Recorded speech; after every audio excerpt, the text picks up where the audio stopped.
everybody. Happy Tuesday. Welcome to another episode of The Healing Home. I'm your host, Michelle.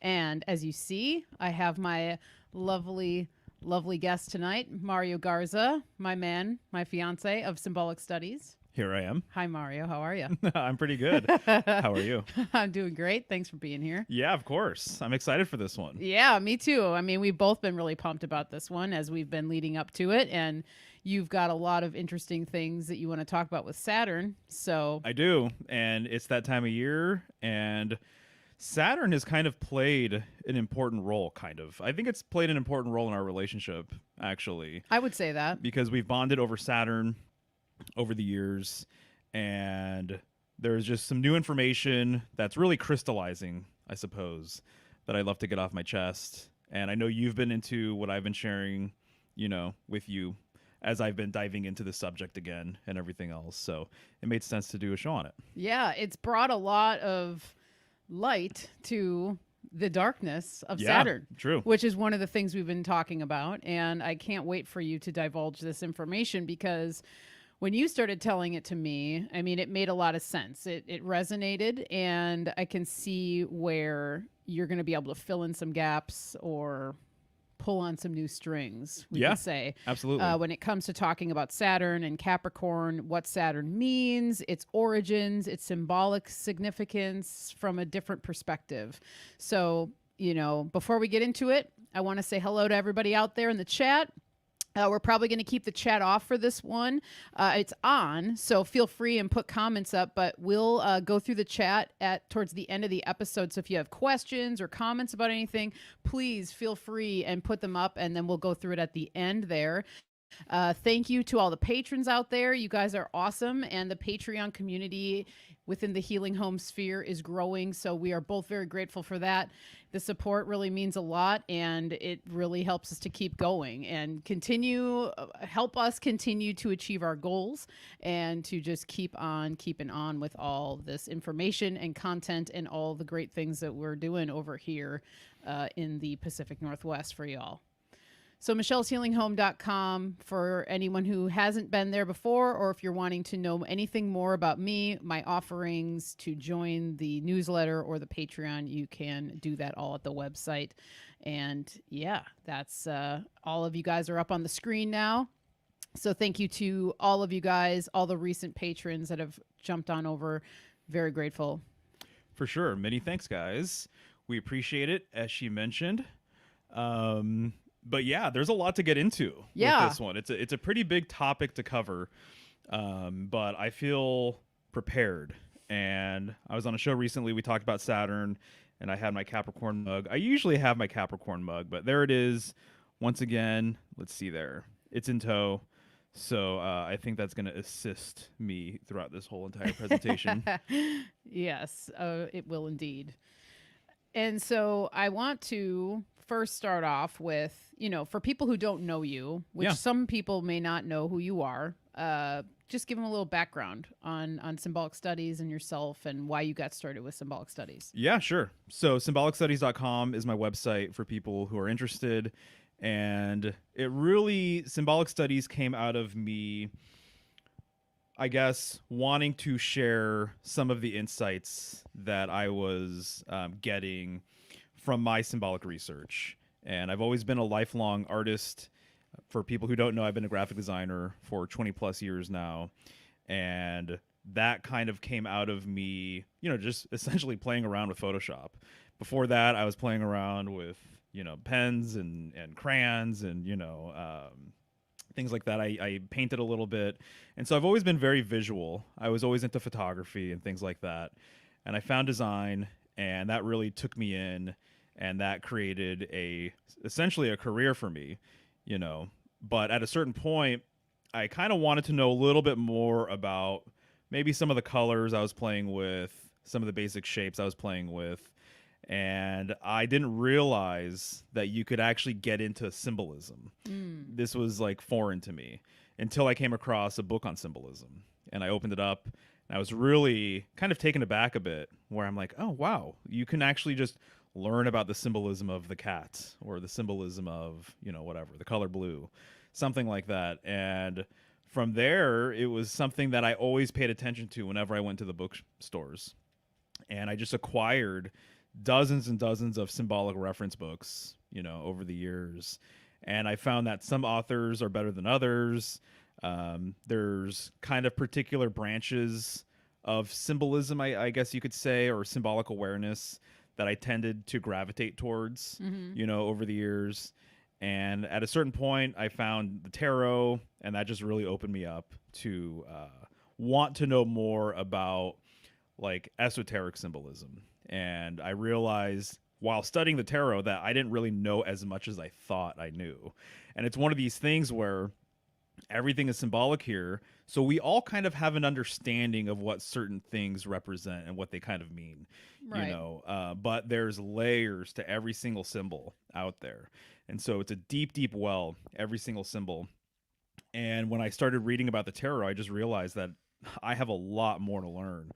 And from there, that really opened me up to mythology and numerology, astrology, things like that. And I kind of figured that if I'm really going to have a strong symbolic foundation, I really need to understand astrology. And not even so much maybe necessarily like the natal chart aspect of it and the mechanics of it, but I wanted to know the myths behind the signs. I wanted to know the animals behind the signs. I wanted to know the objects that are associated with the signs. And so for the last like 4 years, 5 years, I've been following each sign during the sign itself and researching it. So this is my probably like 4th or 5th cycle with Capricorn and Saturn. And it's been a really beautiful study because every single year, usually I get one new wrinkle that was previously kind of like locked or was previously veiled to me. But because I've been doing this exercise, it's amazing to me just the awareness, I guess, of each sign and how it's really grown. And so it's been a beautiful, beautiful thing. And these signs continue just to get deeper and deeper and deeper. And what do you know, this year with Capricorn, I feel like I used the word crystallized earlier, but it's true. It's like there's some things with Capricorn and in particular Saturn that really is coming into focus now, that, previously was a little blurry. I kind of had read certain things about Saturn over the years that, is in line with what we're going to talk about today. But now I see it much more clearly, and now I could actually talk about it too. And so that's been part of the project as well, is like when there's certain things that are worth bringing up, that's usually what I tend to actually want to discuss and write about and make posts about and everything else. And some of the signs take a while for them to really kind of come through. So I would say like Libra for me took a long time to come through. But now that it's here, it's like my awareness of Libra has really taken off this past handful of months. So that's kind of symbolic studies in a nutshell. I usually post information about each sign during the sign itself. And then I kind of have a illustration project kind of associated with all the signs too. So my long-term goal is to illustrate each sign as well and turn them into posters and things like that. Yeah. No, I mean, I think it's awesome. And your, this yearly cycle, this yearly research project you've had, the way it's kind of come about has been so organic, and it's to me a testament to your ability to understand these symbols and to be open to new things that come through and not always be staunch about what you have learned in the past. Right. And being open enough to be like, well, maybe it's not what I thought it was. Right. And I think that's one of the healthiest outlooks you can have on life in general. But I feel particularly when you're researching specific anything, to be able to be open to knowing that, hey, it might actually not be what you thought it was, or it might be kind of what you thought it was, but there's this whole other thing that you didn't know or you weren't ready for, as we were talking about off air. And it's that classic, it's the classic saying of when the student is ready, the teacher appears. Right. And that is how this has been going for you. Oh, definitely. And I think it's really cool. And so here we are. And it's kind of interesting now that I think about it. We were part of the truth community, for a number of years before we even decided to turn on a camera or go online and like be public with anything. Yeah. And because we had that experience, I'm used to being wrong. I'm used to assuming Right. certain things about the world and realizing that I had it completely backwards. Right. And also, we've been used to kind of acknowledging that we live in an inverted reality of sorts, Yes. and that things are pretty much upside down, or whatever you might want to say. And I don't even necessarily look at that as a bad thing. But I've been used to being proven wrong so many times where I'm like, oh man, I thought that that was true. That's not true. I thought this was true. That's not true either. And with my symbolic sort of studies here, I kind of take that same, I guess that what I've learned from that sort of time in our life, Yeah. and I kind of associate that with symbolism now, where it's just like, hey, dude, you thought you were right beforehand. It's like there's always room for improvement. There's always new veils to be lifted. There's new things to be revealed all the time. And so I try and keep an open mind about all that kind of stuff. And so, yeah, absolutely. It's one of these things where you just have to be willing to entertain new information, not necessarily buy it. But now I feel like I have a really good sort of gut instinct about where certain signs are going, or certain symbols, what they actually mean, and all that kind of stuff. So yeah, so Saturn, this is a perfect example to talk about this inversion, this sort of flip with everything, and how, unfortunately, a lot of people have an idea, a concrete idea of what Saturn represents. And I think that there is room for growth there. There's room for kind of a new understanding. And there's a history here. So Saturn, essentially, the symbolism that most people associate with it, obviously, and I've made videos about this stuff, and it's a common understanding. But the main correspondences with Saturn, right? The color black, right? The metal, yep, there it is. The metal lead, right? Yes. Right. Heavy. It's dense, it's heavy, it's somber, it's cold, it's lumbering. All of these different types of things. That's not inaccurate. That's true, right? That makes a lot of sense. But that wasn't always what Saturn represented. And basically, that's what we're going to be talking about. Yeah. I mean, this is great, and I love where we're going already. So let's just jump in, and I want to ask you, basically, what is it about Saturn this go around that's got you really excited and basically wanting to get more of this information out?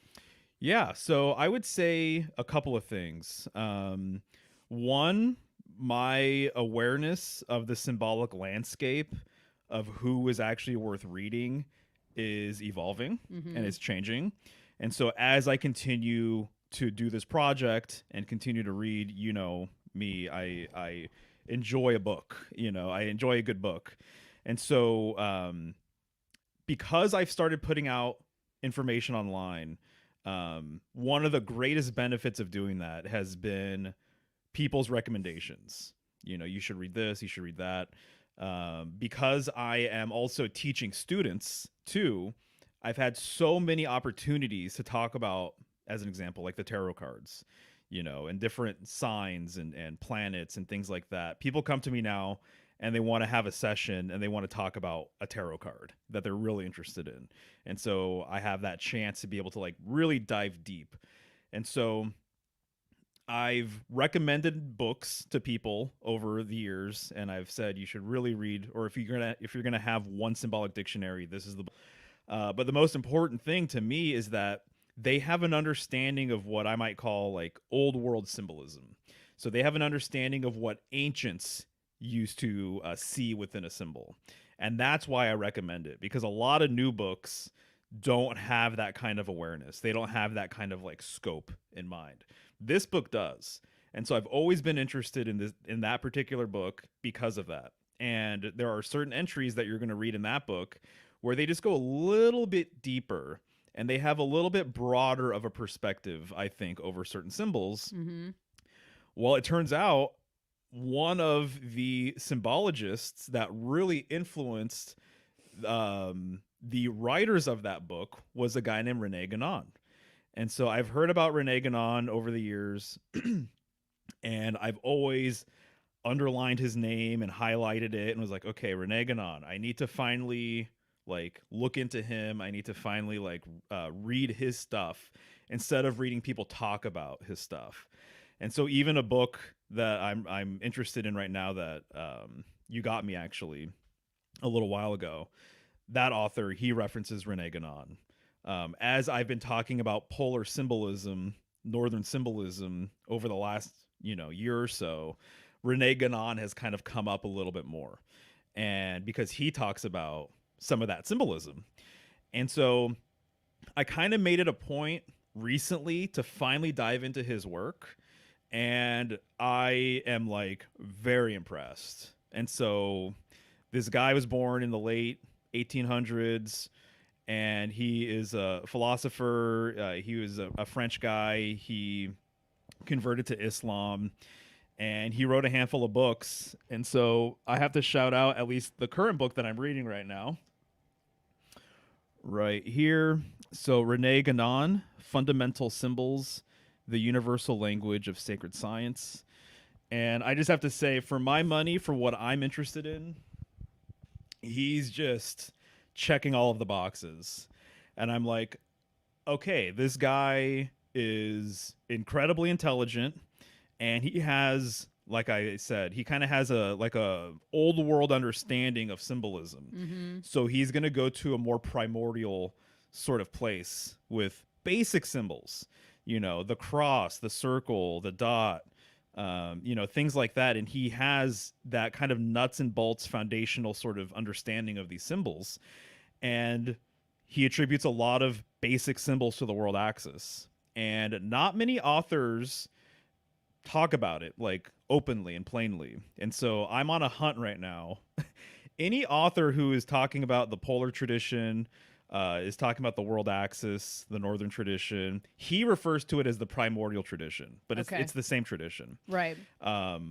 Any author who's talking about this stuff, I'm interested. I want to buy their books. I want to read it just to see what their perspective is. Mm-hmm. And so he's been on my radar because of that. And he is delivering the goods. And I've been really just impressed with how he writes. I've been impressed with his analysis of symbolism and everything else. And he's just right up my alley. And so he has things in that book in particular about Saturn and about Saturnalia and what it represents and what it means. And so I would say that he is a big influence on me right now. But what I've realized is that because of the works that I've been gravitating towards, I've kind of been reading his work just throughout the years anyway. Right, unbeknownst to you. You Yeah, didn't. unbeknownst, yes. Right, unbeknownst. Sorry. No, Yes. you're good. Yeah, totally. Yeah, exactly. So unbeknownst to me, I've been a student of Renee Ganan, and unbeknownst perhaps to some other people out there, if you're interested in symbolism, there's a good chance that your favorite either author or symbologist or whatever is aware of his work and was influenced by his work. And I'm really fortunate too to know people who got into him from other avenues, not necessarily symbolism, because he's written a lot about religion and spirituality and philosophy and stuff like that. He's a prolific writer. But I've talked to other people who have a greater understanding of his full body of work than I do.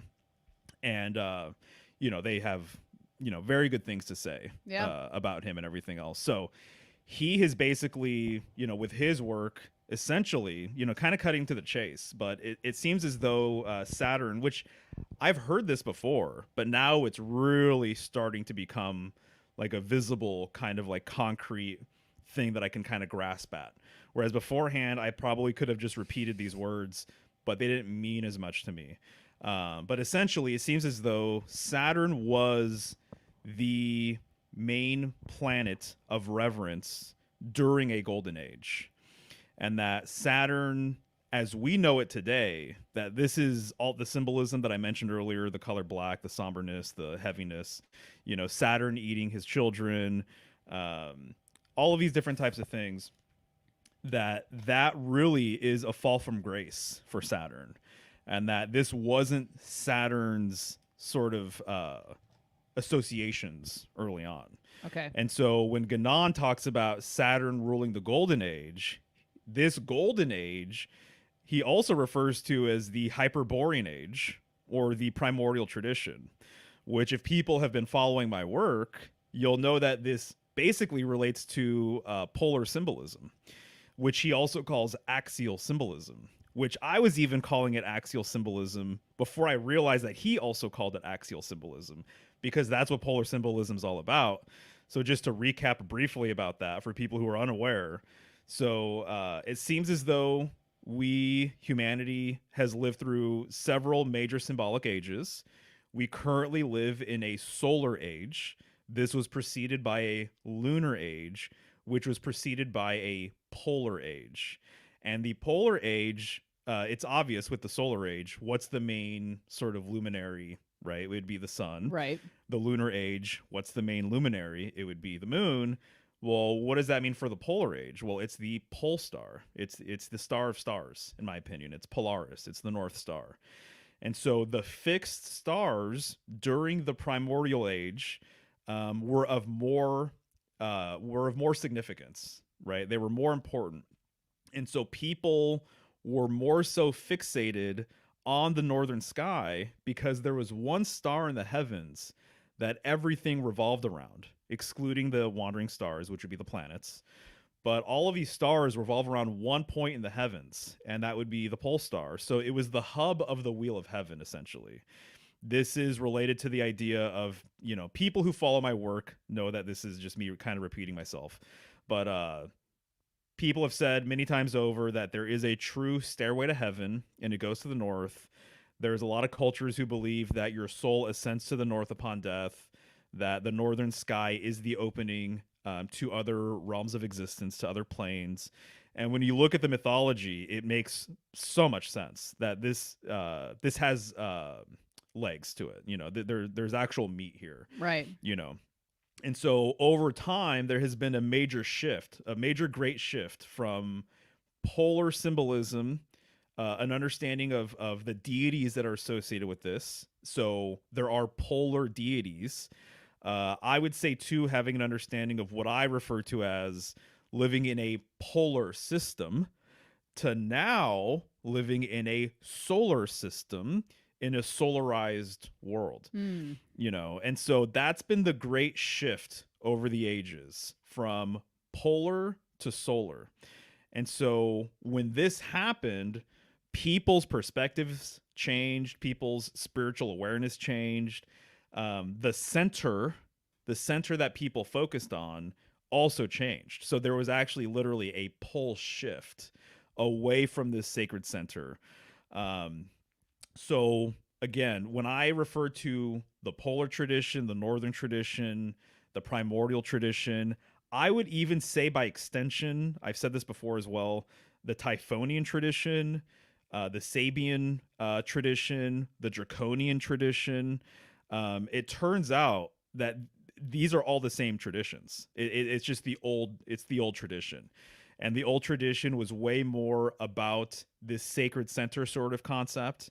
And there's a relationship, I would say, with the center of the heavens being the pole star, the center of Earth, which would be the North Pole, and then also the center of self, which would be your true north. Right. And so, modern man, the concept of a center, or the concept of a sacred center, is like lost. And Ganan talks about that too. And that the Western world in particular too, these ideas either for whatever reason never translated over. But when you go further east, there's more overt polar symbolism. So the swastika is a polar symbol. It's Ursa Major going around the pole star. The wheel is a polar symbol. There's the mandala is a polar symbol. It's a sacred center symbol. The most important aspect of the mandala is that center point in the middle. The Taurus field. The Taurus field. Yeah, exactly. So it's everywhere, but it's out of people's kind of like consciousness and awareness, right? So it seems as though symbolically Saturn was associated with this age, with this primordial polar age. And so he was associated, or this planet was associated with this sacred center, with the center. And this gets into world axis symbolism. So this bridge or this stairway from the northern portion of Earth to the northern sky. This has been called the world axis or the axis mundi. And so when you see a tower, when you see an obelisk, when you see a tree, when you see a mountain, when you see a ladder, there's so many examples, a lance or a sword. These are world axis symbols. And so Ganan talks about it openly that way, which is why I'm like really digging his stuff, because the authors that have a clear understanding of this are far and few between, at least in the modern world.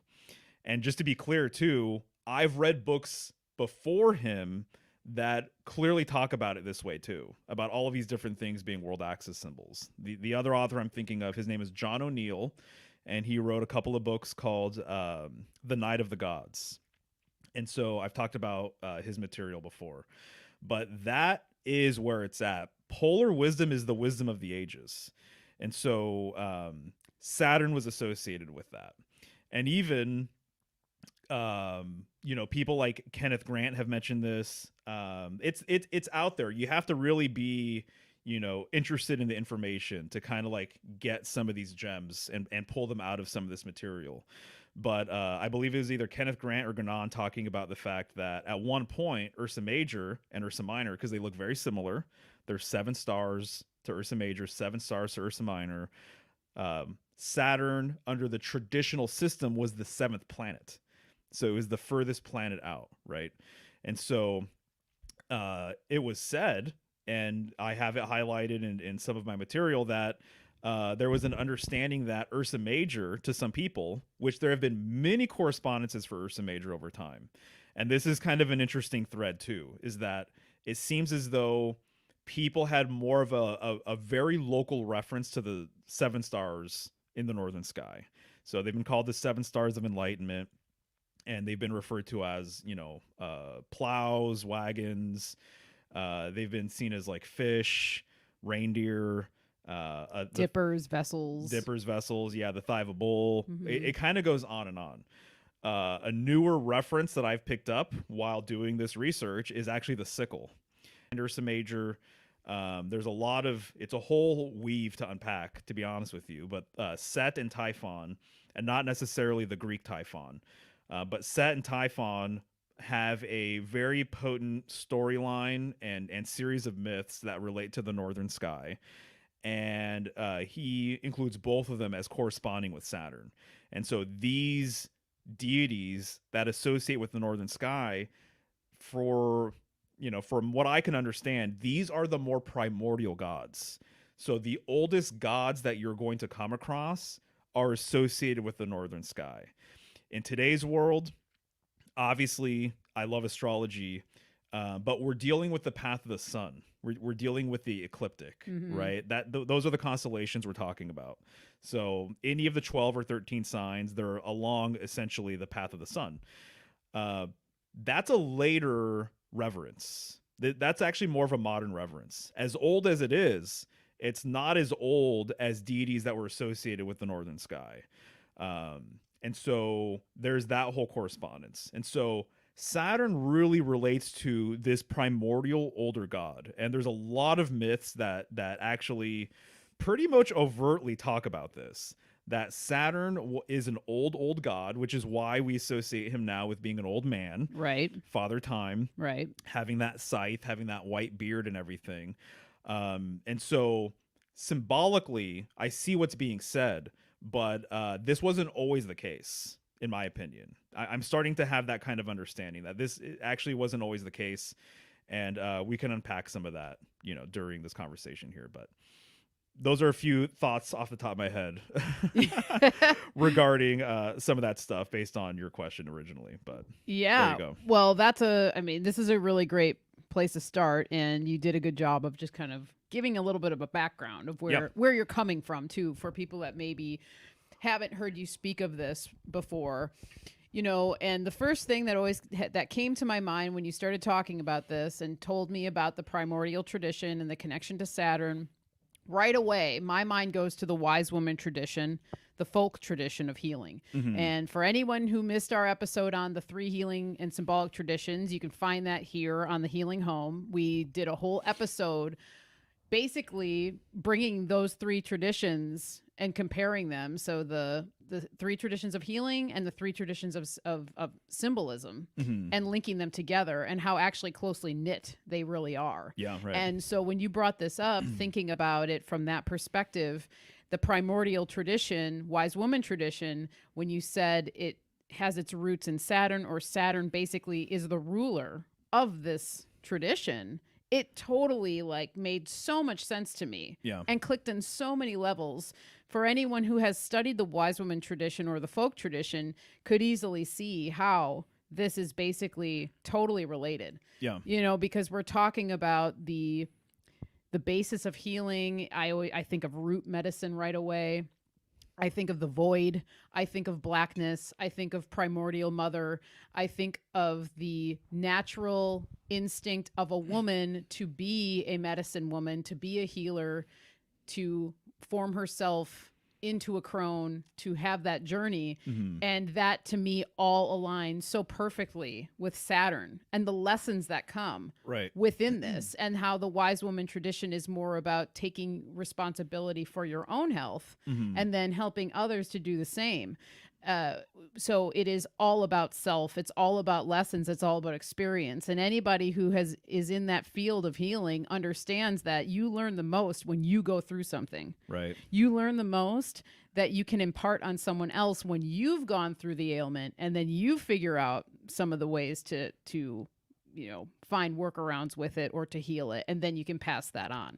And so to me, I really want to talk about that a little bit and get your perspective on it. Yeah, absolutely. Yeah, because that's a really, really interesting weave. Yeah, so back to the sickle. I think the sickle will help us kind of like get a clear understanding of this. So I just said that Ursa Major was once viewed as a sickle.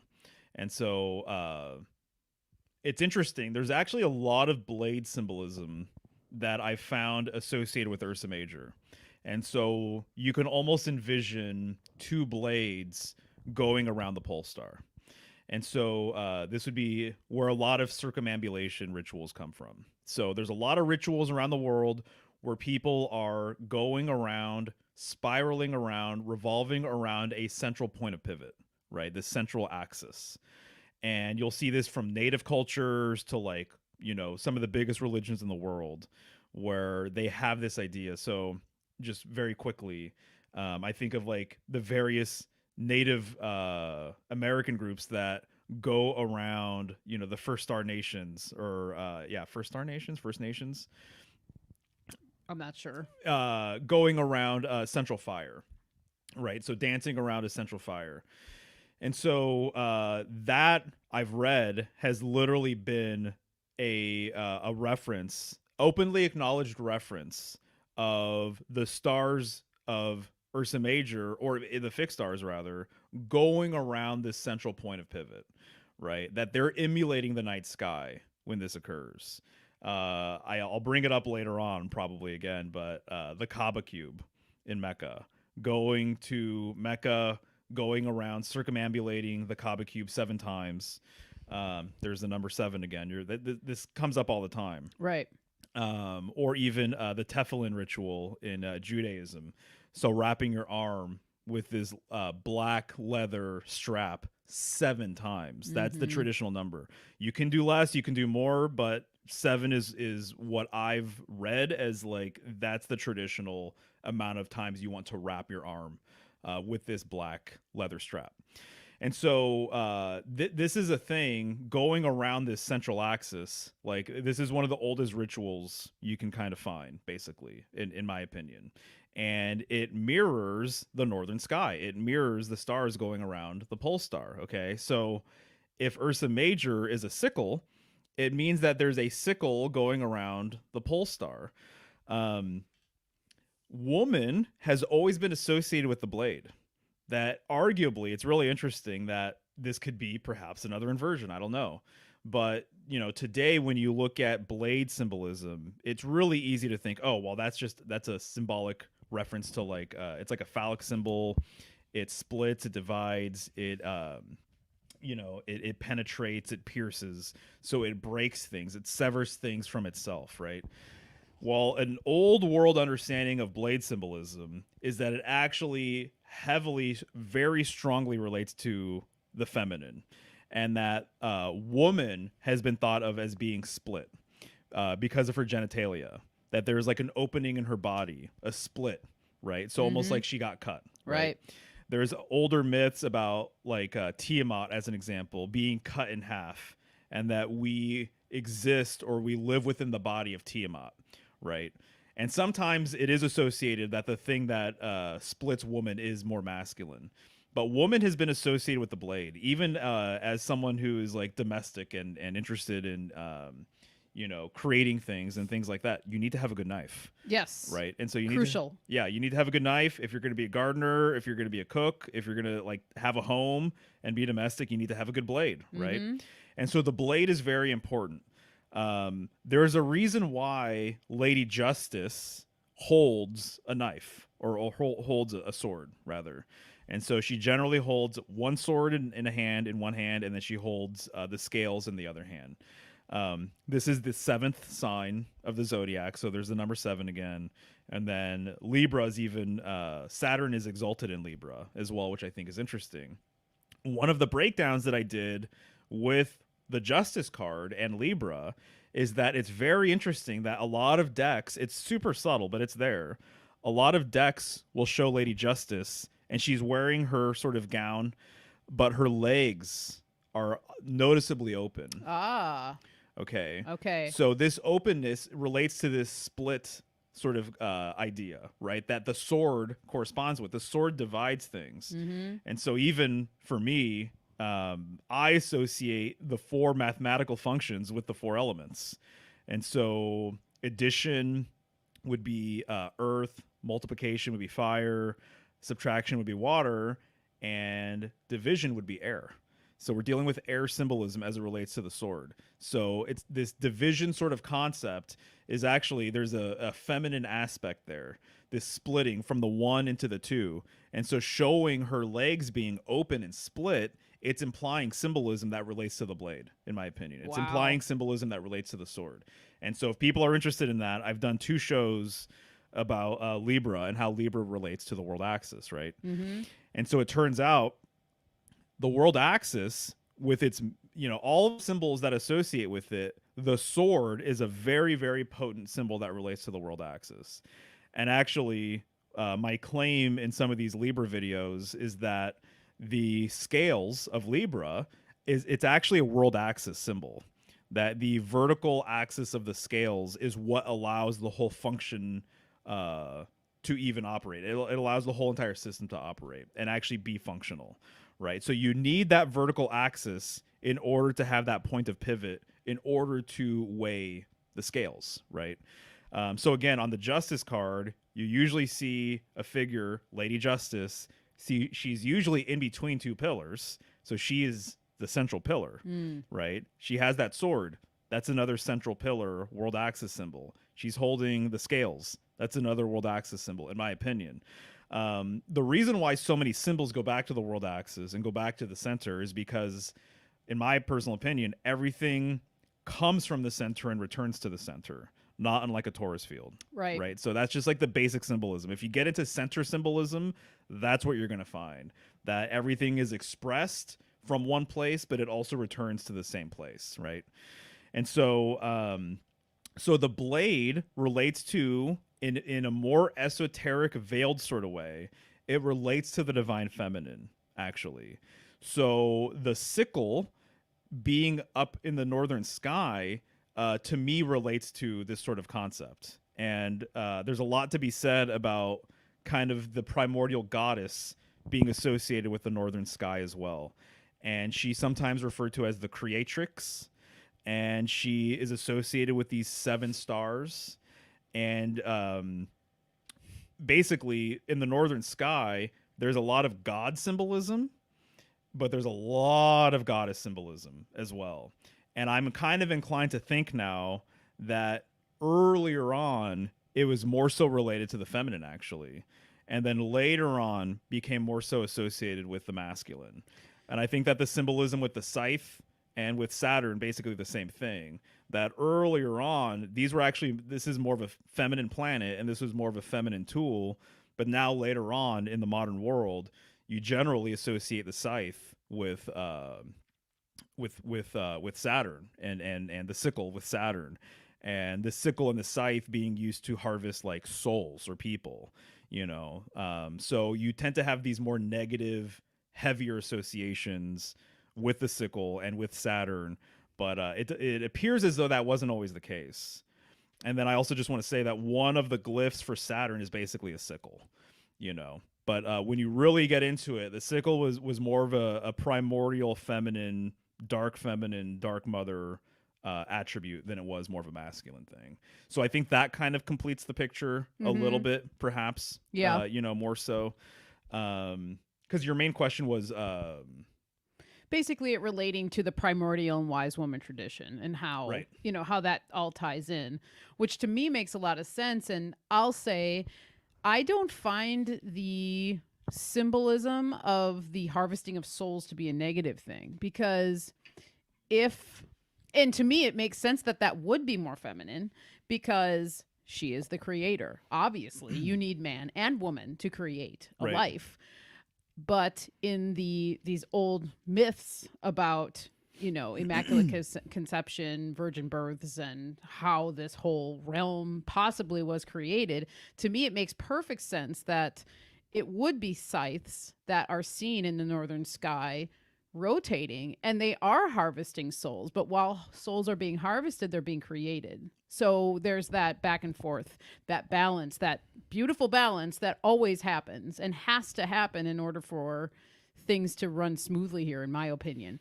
And so that's one of the things I wrote down. And I love your connection with the blood, because that too makes a lot of sense, and also just further proves this connection with the primordial wise woman folk tradition as well. Right. Yeah. Because blood being the mysteries, there's like mystery held there. There's life information held there, all the things that we know about blood. But to me, I think that it's a beautiful representation when you think about the scythes and a blade turning up in the heavens. Right. Yeah, no, I think so too. Especially, sorry, if this is what you've been researching and what we've heard of many other people say, if the north is the way out. If we do ascend to the north upon death, if you choose to, that is the way out, that this is the exit route, it would make sense to me that is the harvest. That's the harvest time up there, Right. when you are leaving. So two other things real quick. One, when we're talking about death, I automatically think of the death card. Mm-hmm. And death associates with Scorpio, which is a well-known, deeply feminine sign. Yes. Right. So there's that. And one of the deepest signs in all of astrology as well. Also, as it relates to the scythe and it relates to blood, the same glyph that I was talking about earlier that looks like a sickle, that means Saturn, also has an embedded 5 in it. You might, if you visualize it, you might know which one I'm talking about. Yeah, right? I know which one you're talking about. So the 5 itself kind of looks like a sickle. And especially with that Saturn glyph, the 5 is right there. It's very obvious. Right. And 5 relates to menstruation, because that's the average days of a menstrual cycle. Right. So, and then 5 being this number that what I always say is that it exists between the physical and the metaphysical. It exists between the spiritual and the material. And so the number 5 is a deeply spiritual number. The sacred geometry associated with the 5 is like mind-blowing. There's a reason why we have 5 fingers and 5 main appendages. There's a reason why we have 5 elements, right? And the 5th element would be spirit itself. And so it seems as though when we went from this polar age to the solar age, another sort of correspondence with all of this, seemingly, in my opinion, is going from the feminine to the masculine, essentially. Mm-hmm. Going from more of a understanding that the goddess has its place, has its role, that the color black being associated with the goddess, being associated with the mysteries, and that good things come from the dark. Yeah. And so you have to sow a seed and put it into the ground in order for it to germinate and grow.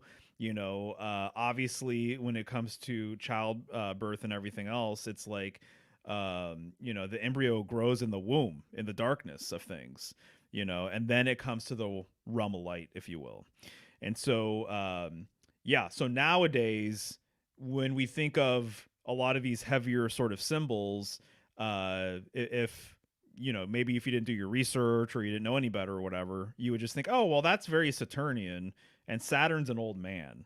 And so this must be old man symbolism. And it's like, it is, but it wasn't always the case. It was different. Yeah. I would love to talk about Saturnalia real quick. Yeah, go for it.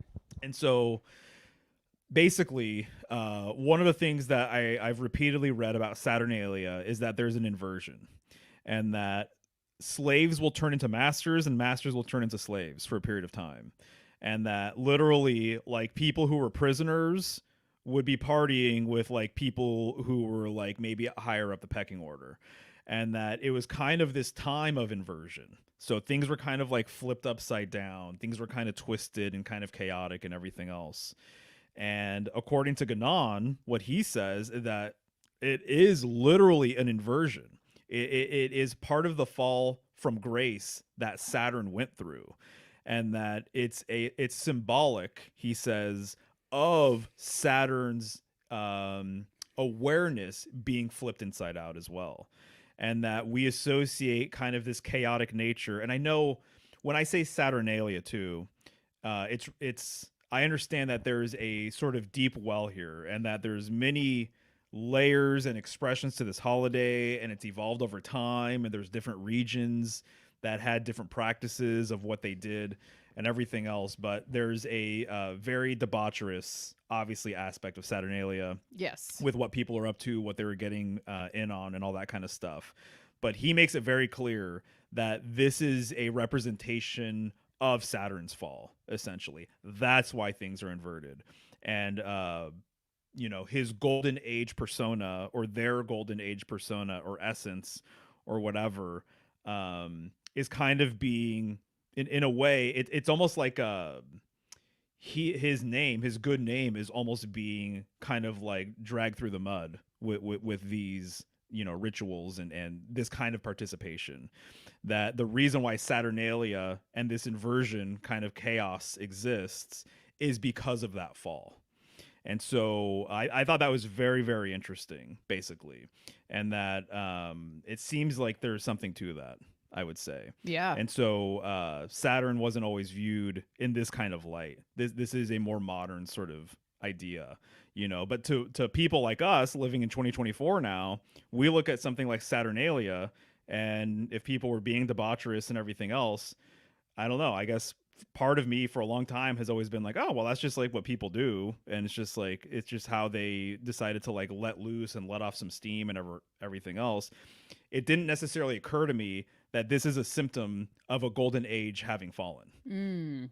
Yeah. That's more so what it is, actually, according to Ganan. It makes so much sense. And when you started talking about the inversion of all this stuff, and as we've talked about and known for many years, we live in the land of inversions. we live in upside down world, clown world, whatever the hell you want to call it. The inversions here are staggering. And so when we look at it from this perspective and just ask the question of, well, is it possible that this stuff has been inverted? Yeah, because it is, in my opinion, because almost nothing is safe from being inverted here when you look at it from a mainstream perspective. They will invert everything that they can to throw people off and to make them think one thing. So when I think about it, it's, if this is the case for Saturn, what does that mean for all the other celestial bodies and right. planets and traditions that go along with it? It's all up for question. And it doesn't necessarily mean that it's bad that we have thought this one way or that it is this one way. It's just that, again, and like we said in the beginning, to be open to the possibility that this is how it has been and it's been inverted for us to be thrown off, so that we're not within our primordial tradition, so that we aren't centered and grounded, because that is one of the most important things. And we've talked about that so much. And as we continue to move on through the ages and these years, I see society becoming less and less grounded, and we're given more and more things to keep us ungrounded. Right. So it would also be an important time for this information to start coming through, so that we can kind of cycle back to these golden ages, this time of a more golden age where this stuff was more solid and represented in its real form. Right. I just had an excellent conversation with Robert Phoenix. Yeah, you did. He's an astrologer. You can see it on my channel, or you can see it on his channel. And he blew my mind a couple times. And he brought up this idea of, because we talked about a lot of this stuff. Yeah. You know. Mm-hmm. And so he brought up the question, essentially, I'm paraphrasing, but something along the lines of like, okay, so if we live in a solarized world, you know, what are people going to think about the sun in the future? It's a good question. You know, is there going to be a fall from grace with the sun? Mm-hmm. And in his last stream, he was talking about it, and I've noticed this too. But you know, the sun, you could almost see that there is starting to be like a pushback, or there's almost starting to be whatever, if you want to call it predictive programming or something else, feel free. But essentially, that the sun, in a lot of ways too, has been weaponized as of late, kind of against us. You know, I'm thinking of like the grand solar minimum. I'm thinking of like solar flares. Right. You know, there's a lot of things that are kind of there that actually make sense with the sun maybe perhaps at some point falling out of favor, you know, essentially. And that this is the cycle of these planets, and this is the cycle of these signs, and this is the cycle of symbolism, is that just because you have one impression of a symbol or an animal or something like that, that doesn't mean that that's always been what it's represented, and it doesn't mean that it's always been looked at and viewed that way. I would say kind of like a clear, another example that's kind of clearer to me that's like this is cow symbolism. Cow symbolism, you know, when I think of Taurus, I now think of more feminine symbolism. It's ruled by Venus.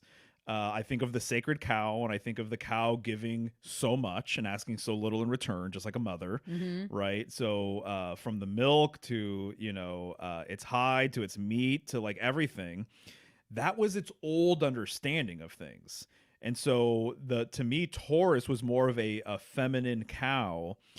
At some point, either the age of Taurus came and gone, something happened, but the cow basically kind of turned into the bull and became a sacrificial animal. And so this is the thing, is that the cycle is something that's revered and put up on a pedestal and perhaps associated with a particular age. When that age passes, the symbolism gets inverted. Ah, right. The symbolism flips and the symbolism changes. And so this has happened many times over. And so this has even happened with deities that I refer to as like polar deities, polar gods, that they were associated with the north. They were associated with this Hyperborean sort of concept, this earlier age.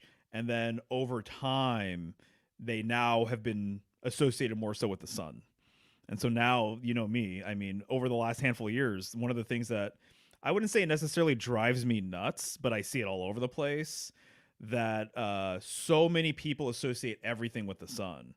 And that's a modern idea. That's more of a modern sort of construct. A lot of symbolism that is associated with the sun, like the circle with the dot in it, you know, the solar glyph, I don't think it was always associated as a solar symbol. I think that there's a lot of symbols that were associated with other things back in the day. And now, because we live in the solarized world, now everyone just associates everything with the sun. Right.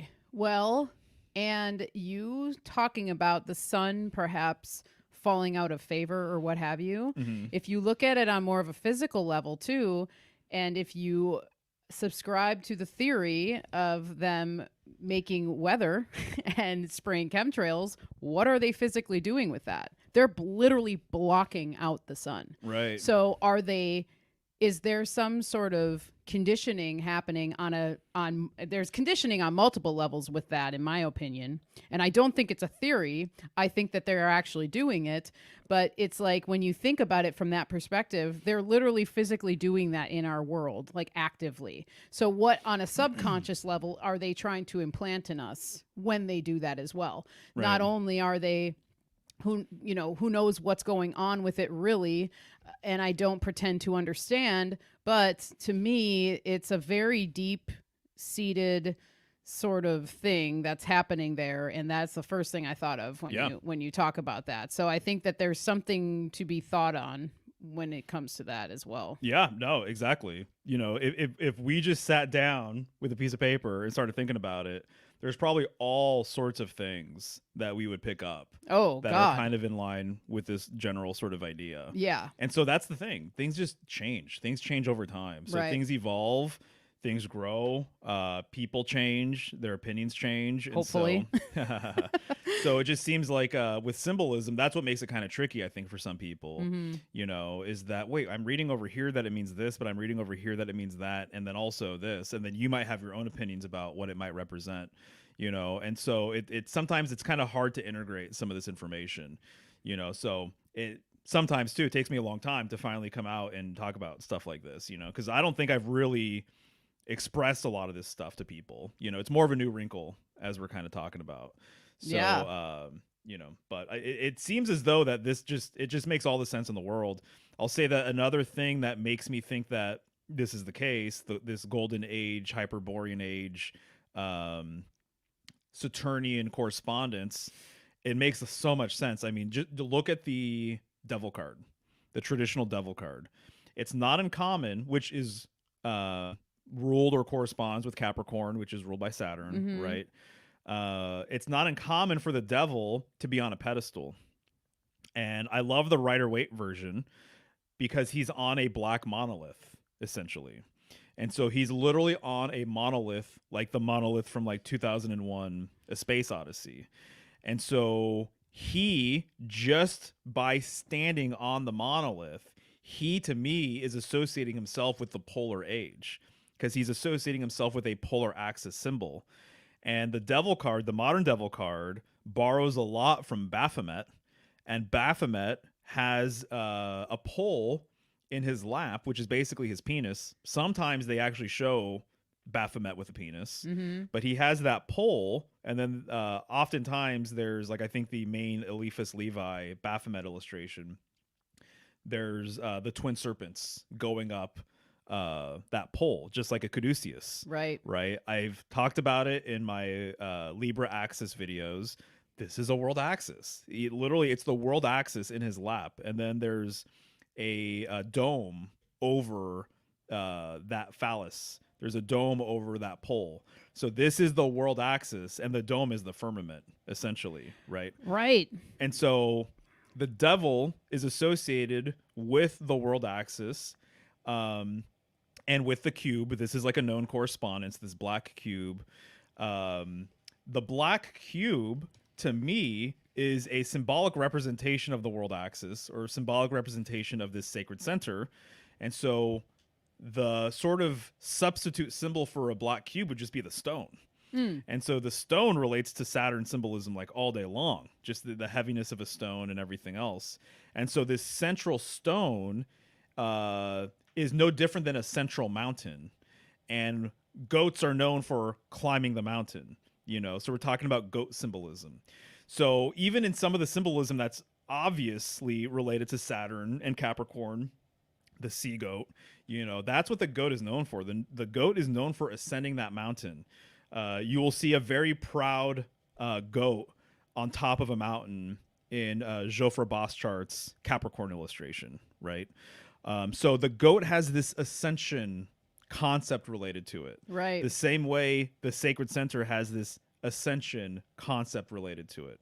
And so, again, Mecca, the black cube, right? It's because that's their sacred center. So it might as well, I would never say that they obviously should change it or anything, but it might as well be a world tree. It might as well be a standing stone. It might as well be literally a central stone that they circumambulate around, because that's what they're doing. They're mirroring the heavens once again. And in 2001 A Space Odyssey, you will see this classic alignment more than once of the sun, the moon, and the monolith, right? These are the three ages. It's talking about the solar age, it's talking about the lunar age, and it's talking about the primordial age. It's talking about the polar age, or the northern tradition, basically. So when you see that alignment in 2001 A Space Odyssey, it's talking about these three major symbolic ages, in my opinion. And so, yeah, that's something that I actually probably want to do a presentation on at some point. So the devil being associated with the world axis makes all of the sense in the world, in my opinion. But the devil being associated with the world axis might be more of a modern sort of construct of, again, just associating Capricorn and Saturn with this heavy sort of evil kind of notion, I guess you can say. Right. Even though I don't really, I don't know. I don't, when I think of the devil, I don't even think of anything evil. I think of something that's necessary. Right. Yeah. I would say the same thing. And I think that there's like misconceptions all around that kind of stuff. I think of my inner devil. Right. I think of the demons within. Right. Basically. Right. So another way of putting this would be a lot of gods, when their age has transitioned and it's over, they turn into demons. Right. So I think that that's what we're seeing with Saturn, is that its demonic side, its darker side, is what kind of permeates his symbolic sort of right now, but not this golden, lighter sort of side or its feminine side, I would say. Wow. Yeah. I mean, if I can interject here, Please. I've got this is your show. Well, right, but you are the guest, my good sir. And this is, I'm so glad we're doing this episode. Okay, so one of the things that came to my mind when I was writing questions out and thoughts for today, now this goes back to what you talked about with the devil card, his phallus or the pole and the dome being around it. One of the thoughts I had was, so perhaps Saturn had to be the primordial sign or that primordial element in the creation of this place in order to establish the boundary that is the firmament. Does that make sense? Oh, yeah.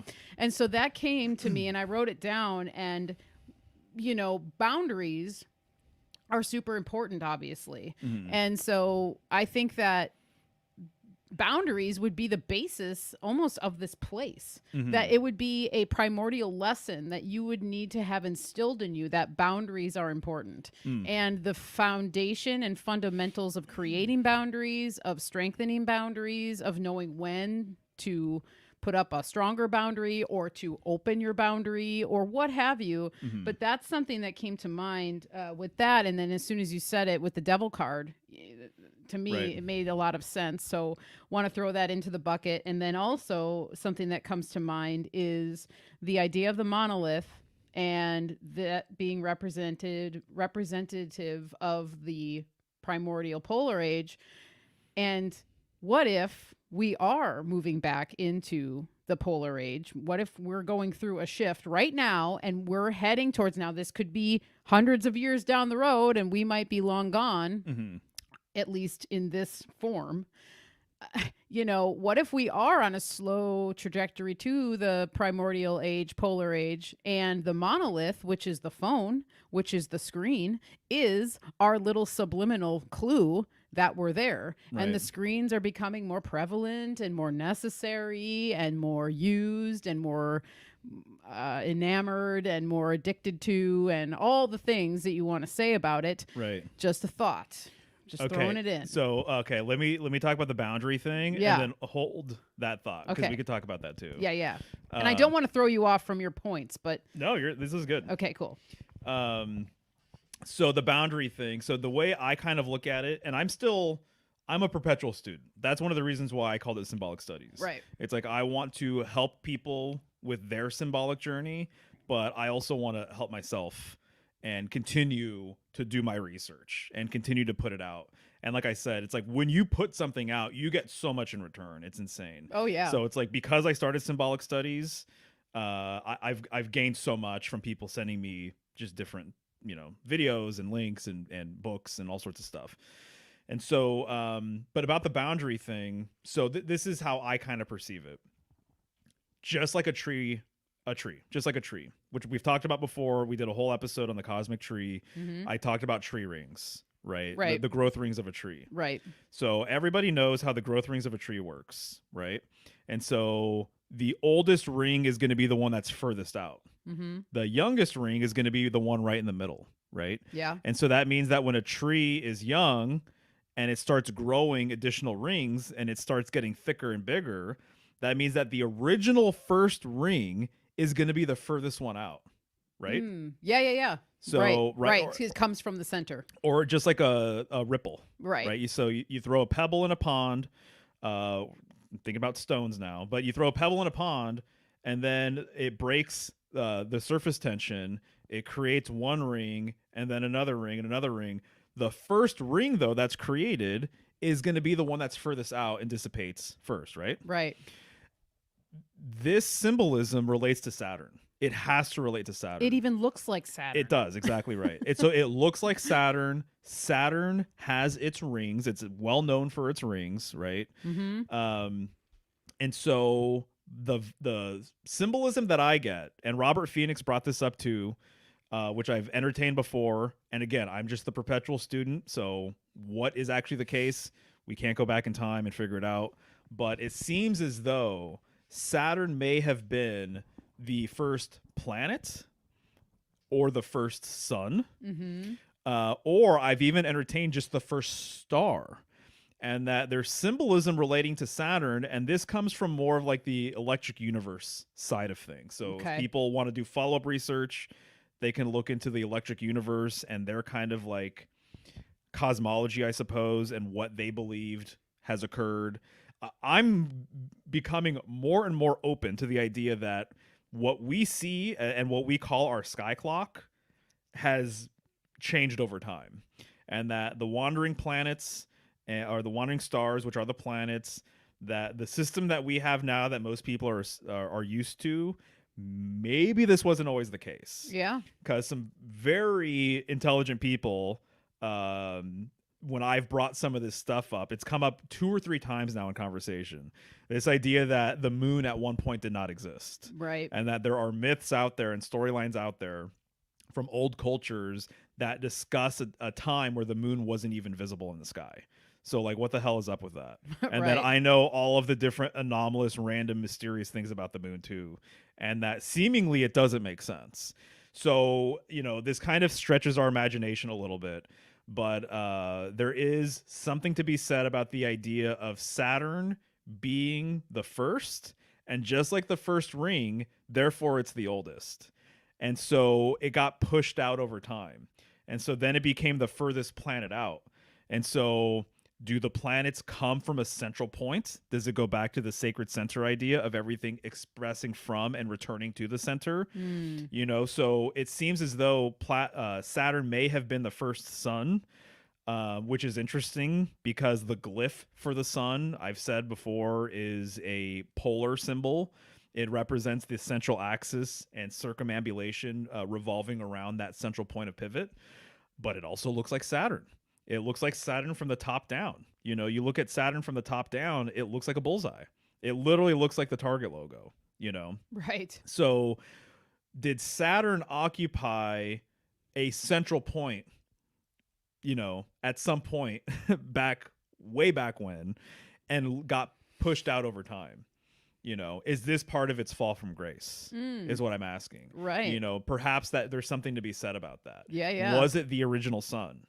I don't know. There's something to be said about that. I've had hunches about that after doing research, and you could say that, and somebody will right away say, no, it's not. It's like, but how? We don't know.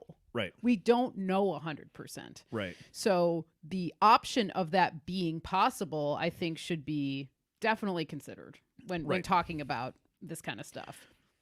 So that isn't it interesting that this kind of lines up with what we're trying to say, or what I'm trying to say is No, that totally. it was related to this polar age, polar axis, world axis, northern symbolism. And then there was a fall from grace, so there was a pole shift. It moved away from this central position and went further out. So there's something to reconcile here, or there's something to kind of integrate with all of this information. So I'm interested in that. And so this relates to your boundary idea, because if it were the first, that means that it's also now conceivably, kind of in a way, the furthest out and the last, which would be the perimeter or the boundaries of this place. So most people know that Saturn is associated with restriction, right? And this is oftentimes brought up in contrast to Jupiter's expansion, right? So when I think of Saturn that way, I think of the walls of a home. I think of the shell of an egg. I think of the firmament, kind of as like what you brought up, in a way. So I think of I think of two things. I think Saturn, and there's a few symbols that are very much aligned with this. There is an undeniable sort of core to Saturn now that I see, like this central sort of idea, but there's also the outer limits as well. I see that as well. And so it seems to have occupied both places at one point, symbolically and maybe literally, in the sky and everything else. So it was once right in the center, and now it's the furthest thing out. Right. Yeah. And so the serpent, I would say, that's another symbol that I always think about that with, that there's symbolism with the serpent being in the middle, wrapped around a central axis, wrapped around the world tree. But then there's also the idea of the serpent wrapping around everything. Yeah. And so and representing the outer limits or the outer bounds of reality, essentially. And so I think Saturn kind of is related to that. And there is some Saturnian serpentine stuff. Not really prepared to talk about, but there's stuff going on there too. Yeah. So the boundary thing. Yeah, totally. It makes sense to me. I mean, in a big way. And the pole shift idea, each time you've said it, and when you've said it before, excuse me, it makes me think about it from a geocentric perspective. That pole shift, when you say pole shift, depending on who you're talking to, they literally think that there's like poles moving and stuff. But what if it is literally, the pole shift is literally just what you're talking about, with it being the shift out of the polar tradition? Exactly. You know what I mean? Yeah. And so to me, when you say that, I think it's something to be pondered on when we're talking about pole shifts and what that really looks like. And it makes more sense in a geocentric model that it would be more like this, which in turn, to me, makes a lot more sense and helps make sense of everything else in this realm. Right. That it is a geocentric model, and this really helps to illustrate that as well. I think so too. Yeah, absolutely. Yeah. No, I think that almost like the pole shift, David Icke said this, but and I don't think he coined it, but I think he was the first person I ever heard it from. But energy flows where attention goes. Yeah. Right. Yeah. And so that is the pole shift sort of idea. It's like the focus of the people. Yeah. So if your focus of the people at one point, as an example, is in the home, if it has to do with tradition, if it has to do with your spiritual sort of framework, if it has to do with raising a family and all these different types of things, and then let's just say that's no longer the focus anymore, and it's more so on whatever, entertainment or making money or a million other things that it could be, drugs or whatever your vice might be. That's a pole shift. Yeah. That's a fundamental shift away from how people used to live and what people used to kind of aspire to do, or what they consider to be sacred. Now it's no longer that's no longer the case. So just real brief, I've talked about this before too, but it seems as though with the polar tradition, with the northern symbolism aspect of it, that whenever there is a central location that people held in high regard, that it would be indicated with something. Like I've mentioned it, a mound, a tree, an obelisk, a standing stone, a stone, a Kaaba cube.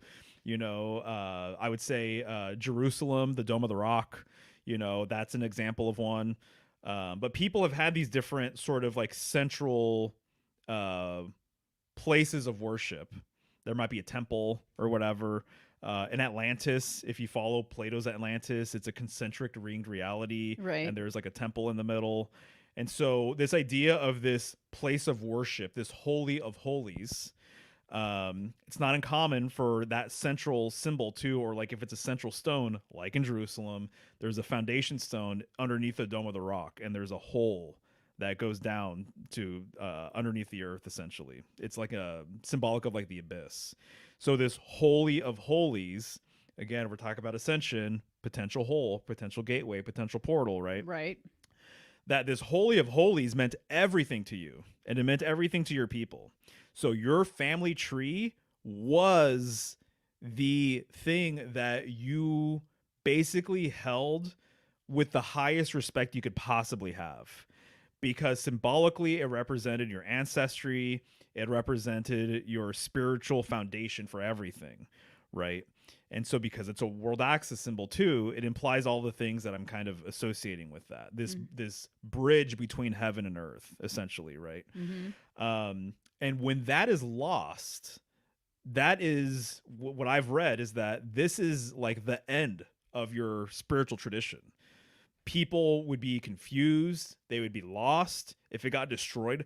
They don't know, and maybe there's examples of this, and I could be proven wrong, but the examples I have read of people who lost their spiritual center, that they are like they're no longer the same, that they literally go through a heavy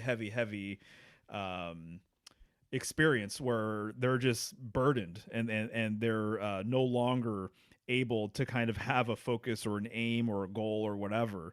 And so At the Center of the World, that's a book that I've recommended a number of times. The author, John Michel, he talks about this. He talks about people losing their sacred center and what it does to them psychologically, emotionally, spiritually. Right. And obviously it's not good. And so rival tribes and stuff, that was the point. That's what they wanted. They wanted to destroy that family tree. They wanted to destroy that tower or temple or whatever it is, because they knew that that was kind of the sort of head of their whole entire existence. And so if you can cut them off at the head, they don't even know what to do with themselves anymore. And then they can invade.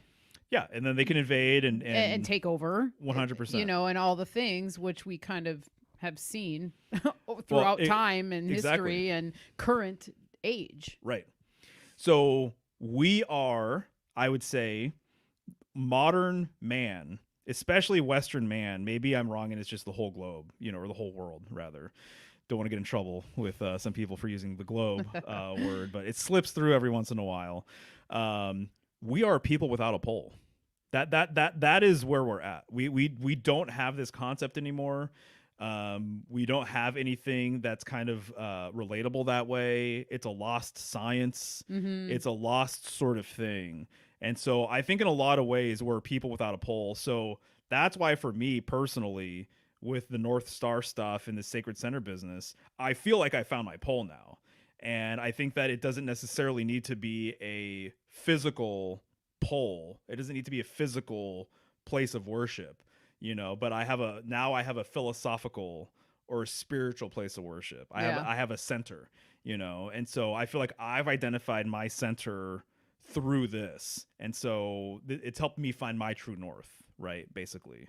And so I think that that's one of the greatest shifts, one of the greatest pole shifts, is away from center, is away from self, away from family, away from all of these different things. And so now people don't, you know, they don't have that point of pivot anymore. Right. And so we're basically, it's almost like people are, it's like lost souls who are basically kind of out there ready to be kind of picked up and used and abused and chewed up and spit out by whatever industry or whatever personality or whatever sort of force wants to do that to people. Yeah. You know, that's what happens when you don't have a pole, when you don't have that sacred center.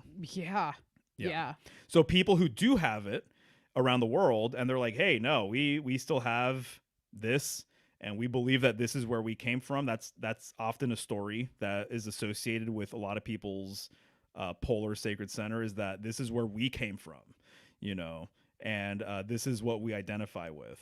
And it's oftentimes in people's, like, you know, not literal backyards, but like in their backyard. It's in their region. It's in their village or something along these lines. You know, it's a very healthy thing to have, but every single place of worship like that, if there's a pilgrimage point, the pilgrimage is to that central place, which is mirroring, or is it like a substitute symbol, not in a bad way, but like a substitute symbol for the original sacred center, which would be where the world axis is, basically. Right. Wow. So, yeah. Pretty amazing stuff, bub. Yeah. Thanks for listening. Oh my God, of course. Yes, I love I just love the analogy of the sacred center and the importance of it and knowing your own sacred center. And I think that, these are concepts that we're not taught in school. Mm-hmm. You're taught them if you have parents that are aware and they understand this stuff. But when it comes to these sorts of subjects, a lot of times you have to go and seek it out on your own, which is part of finding your own sacred center. And as you said, your true north. Right. And I think that the more we talk about this kind of stuff, the more it's going to ping for certain people to be able to do this on their own, Totally. And I'll say that there's a number of correspondences within self that relates to the sacred center. But I would say probably the most important, obvious one is the heart. Yes. And so it's your heart, that is your sacred center. Yeah. That is the center of your torus field. It's where blood gets pumped out of and then also returns to. Yeah. So it is toroidal in nature. And that is your sort of antenna to spirit. It's the seat of your spiritual impulse.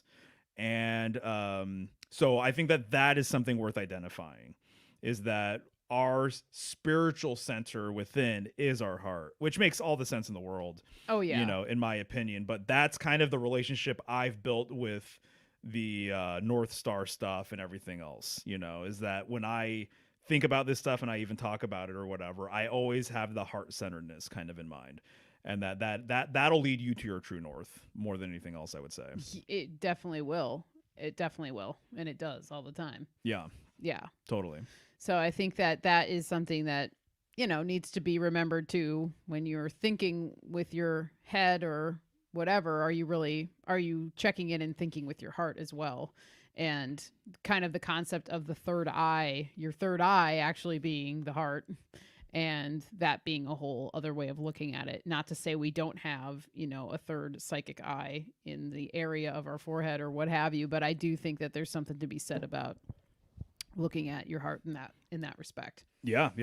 That being your first light, first point of light to go to when you're doing anything in life. Definitely. And heart is an anagram for earth, and I think that during the primordial Hyperborean northern tradition, the earth was center stage. And that's another correspondence right here too, the earthiness of Saturn. Yeah. And so whether it's a man or a woman, but the earthiness of Saturn, it relates directly to this earlier age because people had more of a reverence for what was going on locally, what was happening right underneath their feet, what was happening in their own region. In the solar world, you're exporting your thoughts all over the world. You're looking for external validation. You're looking for, you're being sold external problems as well. Yeah. By looking so far outside of self. And so to me, this is kind of symbolic or emblematic of like the sun and how the sun has rays that shoot out, right? That's what we're kind of doing now in so many different ways. It's like we're being siphoned off. We're giving our energy all over the place and we never really bring it back home, in a lot of ways. And so I think we can just be taken advantage of that way. So this is the pole shift. So it's like, bring your pole back to self. Yeah. And I think that's the most important thing you can kind of do is just kind of like stand in your power, acknowledge your own divinity, and all of that kind of stuff and realize and acknowledge just how powerful you truly really are. And all of that. And I think that there is a direct relationship with that and the earth itself, because the earth is terrain. Our physical bodies are terrain. Exactly. As well, right? Exactly. There's a center to the earth. There's a center to self, physically as well, right? And so I think that that's another sort of thing kind of going on here is during that earlier age, earth-centeredness was a higher priority. Nowadays, everyone is like let's go to Mars. Let's colonize Mars. Let's colonize the moon. Right. Let's go to these different planets. You know, seemingly it's like history. I think one of the conditioning things that we've kind of been sold over time is that history happens everywhere except for where you're at. Right. Everything's important and has this sort of I don't know, there's an allure to everywhere except for where you're at right now. Right. You know, and that's something that's changing. That's really changing now because a lot of people are looking into the hidden history of their region. You know, so all of like old world Florida, you know, the history of Florida, people looking into the histories of all of these, you know, of this country as an example, because we live here. Yeah. You know, so people are realizing, no, wait, there's a way bigger story here. Yeah. This isn't just some random suburban sort of town city thing with like no history at all. Right. There's a longer arc here. There's more mystery here than what we've been told. And that's what's been sold to us in the solarized world, is that everything, all the important stuff is happening everywhere else. So your head is in the stars. Your head is all over the place. You wish you were anywhere else besides where you're at right now. Right. In the primordial northern tradition, my understanding is it was the exact opposite. It was, no, what's happening within your immediate space, that is the most important shit ever. Right. And so that's why people had that sacred center local to them, you know, because that was their point of transcendence. They don't have to travel around the world. They don't have to go to all of these distant places or whatever to actually like get in touch and be plugged in with everything. Yeah. So that's kind of what I see, is that was another flip away from self and where you identify and where you live away, you know, and now you're just giving it away a lot of times, and myself included too. I have a lot of work to do in that regard, but I can kind of see that that's what I've been doing, and I can see that that's how I've kind of been conditioned to think as well, you know. Yeah. And so keeping it local, it sounds cheesy, it kind of sounds granola or whatever, but it's a very powerful thing to understand. Well, yeah, these are great points, and it's one of the most important things to do if you're wanting to be a productive person. Yeah. Is to not worry so much about what everybody else is doing or what is going on in some other distant land. Well, meanwhile, you don't even know what's going on right here within you. Exactly. And it really takes you out of the productive mindset. It takes you out of just trusting in your own abilities as well, you know? And so I am in favor of all the things you're saying. And obviously we've talked about these things at length for a long time, but these new folds that you've brought with Saturn, in my opinion, it's a home run. I mean, it really brings it ties a lot of things together in a really great way. And I'm not just saying that because everything you've said and me being able to even connect my own dots with it and then have this conversation, it's become even more clear to me that this is possibly what is going on. Yeah. But as we said, we still don't know. Mm-hmm. But it's something that we're definitely open to. And I think it was a great presentation to kind of get it out there for other people to see what they think about it. Yeah, I think so too. Yeah. And I just looked over my notes and I think I rattled off everything that I wanted to get around to. Nice. But yeah, this was fun. Oh yeah, this is great. I mean, this is not the last time we're going to talk about this because it's the Earth connection to me and Saturn and Capricorn, and then thinking about how important the cycles of Earth were to people, the seasons, yes, the calendar that goes by the seasons instead of what we're given now, how time was actually viewed, how time actually really probably plays more out is within the rhythm of nature.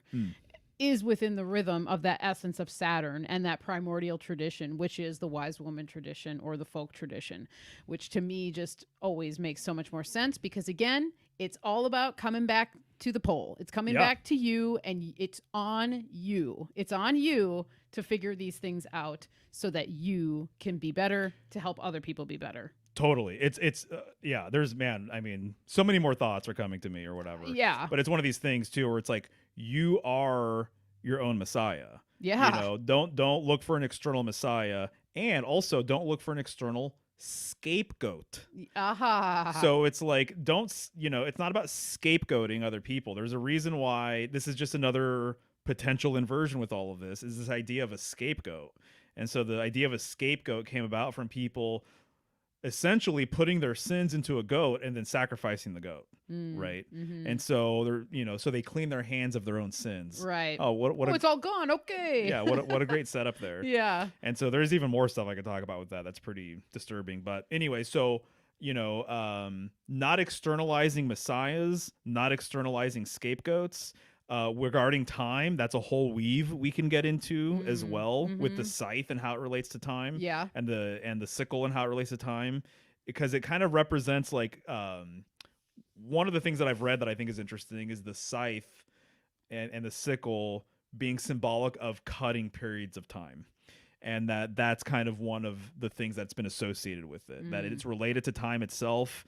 Death comes for you, on a white horse. He's oftentimes holding a scythe, or he's just it's a skeleton type figure with a scythe, so it's the harvest of souls thing, but it's also your time is done. Right. So yeah. it's kind of the end of a cycle of time, right? This scythe. Yeah. But the other thing that it reminds me of is that regarding the sickles in the northern sky, Ursa Major, going around the pole star, that was the earliest time clock. I'm pretty convinced of that now. And I've said this many times, but the earlier timekeeper, the earliest sky clock, was Ursa Major going around the pole star. And so to me, what appears to have happened is time and our impression of time has changed, and the main timekeeper, the main sky clock, has changed. So nowadays, when people refer to the sky clock, they're referring to the planets and the planetary movement of everything. Obviously, the sun, and the sun going around once a year along the ecliptic, which is what the signs of the zodiac are on. That's the track they're on. Previous to that, it seems as though the main keeper of time was the moon. So we were in a lunar time sort of period. Makes a lot of sense. There's still groups that follow a lunar cycle. Seems like previous to that, we were in a polar understanding of time, and people were following Ursa Major. They're following the two sickles going around the pole star. Yeah. And so that's just another connection with the northern sky, time, the sickles, all that kind of stuff. And then even the scythe too, arguably, you can kind of see a scythe in Ursa Major too, I would say. Oh yeah, I could see. Yep. So anyways, that's what I got. Yeah. That's awesome. This is great. Yeah. I love it. And I say keep on keeping on, because this is a really good weave. Right on. Yeah. Great strings that you brought out to pull, for sure. Hell yeah. Yes. This was a good time. Yeah. Thank you to everybody out there hanging out. And let's see. I'm just going to go into the chat and see. We've got quite a few comments coming through, so we probably won't go through everybody's comment. But if anybody did have some kind of, question for Mario or what have you, this would be a good time to put that up there in the chat.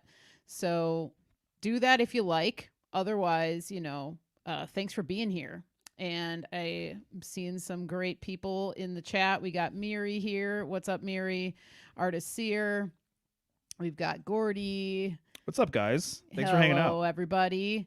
Got Joshua the Branch and Project Cheney's here as well. Lots of other people. Moonsprout. I'm just going to shout some people out. And see some new folks. Yeah, we got some new names, which is awesome. Welcome to the Healing Home, and for our Saturn chat, this is great. PK, how's it going? Howdy ho, PK. Super conscientious enthusiast. Awesome. Good to see ya. SW's here. Awesome. Cool. So, well, if nobody has questions, as I said, we probably won't go through all these comments. Yeah, I think we're good. But just wanted to say thank you guys for everybody for hanging out. Petra's here as well. There's one question down below.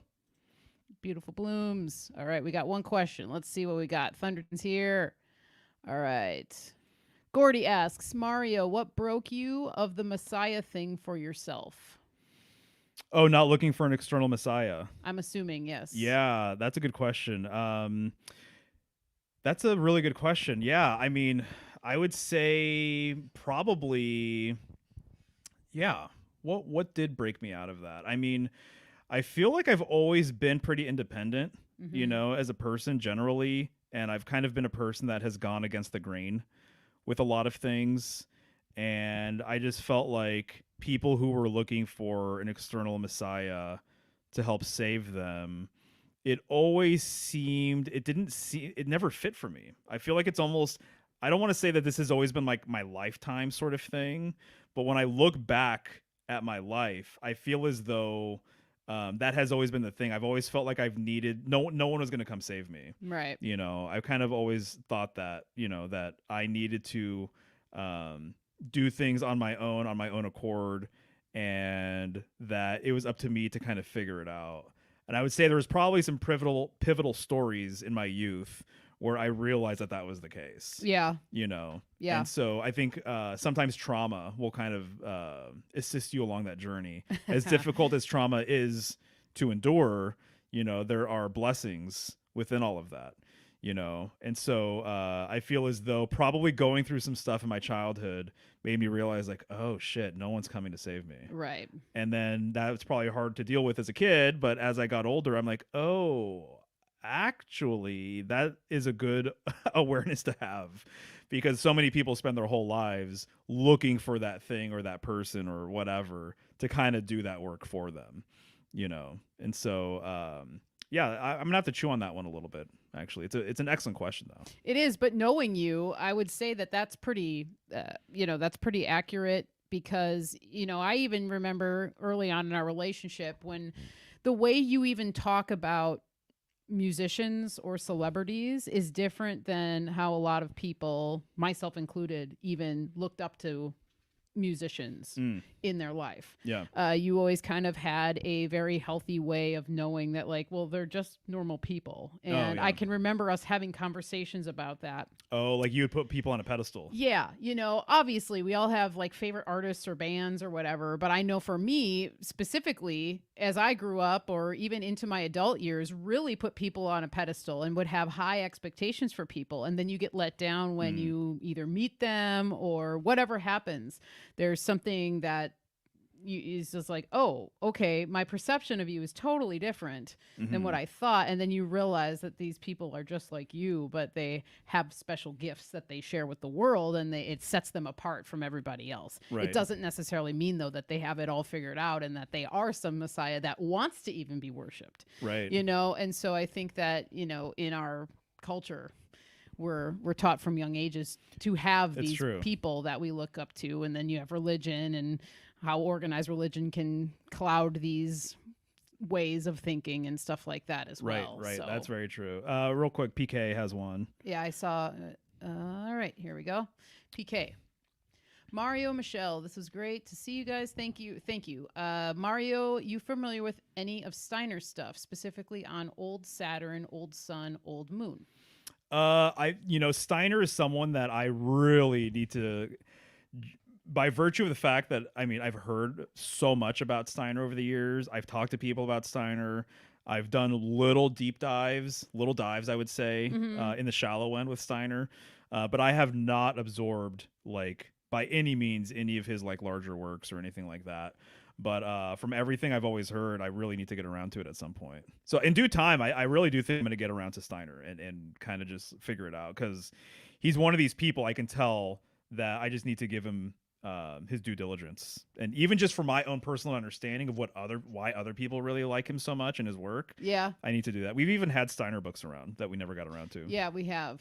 And I think we've donated them. But yeah, man, good question. Yes. Thank you, PK. At some point. What's up, Ben? Good to see ya. What's up, Ben? Hope you're well. All right, let's see. Mario, what do you think of Tommy Lee Motley Crue? Can't say I have too many opinions. Well, he's a ruffian. He's That's hilarious. Yeah, that's a good one. Thanks, SW. All right, question from Laguna Taos, New Year Turtle Dance. What pole celebrating ritual resonates most with Mario personally that y'all practice? I mean, I would say it's more of an ascension versus like it's an ascension. So you just said ritual, not necessarily the circumambulation thing or whatever. But personally, I know earlier I said I don't necessarily have a physical pole or whatever. I think it can change. I think yours can change. I think there's a world where it doesn't necessarily need to be the same everywhere all the time. There's even in that At the Center of the World book by John Michel, he talks about people that have a mobile sacred center pole. Kind of like a mobile altar. Yeah, it's like having a mobile altar. Yeah. Yeah. And then also, like in India, they have several locations that basically align with all of this symbolism. And that this is where they go to for their Kumbh Mela celebration. And so they've been able to kind of like diversify their sacred center. And so they have a different sacred center every 3 or 4 years, but it's the same 3 or 4 locations over around India. Okay. And I do want to go to a Kumbh Mela celebration at some point, but I would say, I mean, we have a fondness and a reverence for our local mountain. Yeah. And I would say that is what we've personally, or it's what I've identified as our local sacred center that we work with, essentially. And so that would be my answer. Yeah. I'd also say, too, we have a central tree in the yard. Yes. That we concentrate on as such. So, you know, offerings and thoughts and flowers and plants and trees and things in that area kind of go along. And with I that even too. say, too, they're like networked together. That's They how are. I view it. Yeah, it's almost like connected with ley lines kind of thing. Yeah. You know, in your own way. But good question. Okay. Old World Micmac. Old World Micmac wants to know if Mario, have you delved deeper into the director's chairs? I look. That's really funny, man. That's a good one. I've looked into it before, actually, and I'm not surprised. If I'm not mistaken, they are more of like a desert design. Like it goes in warm weather. Yeah, like more of the Middle East. You know, if I'm not mistaken, that's kind of where their essence, the first designs kind of came from. Makes sense. But no, I have not gone deeper. But you're reminding me that I should. I like that question. What's up, Cheney? Hey, Cheney. Do you think Kronos was Crone? I mean, exactly. Yes. Like, is Saturn holding masculine space when it should be feminine? Essentially. We talked about this morning, actually, Cheney. Yes. Yeah. And I would agree. I mean, I think the original Kronos was the crone or is a crone.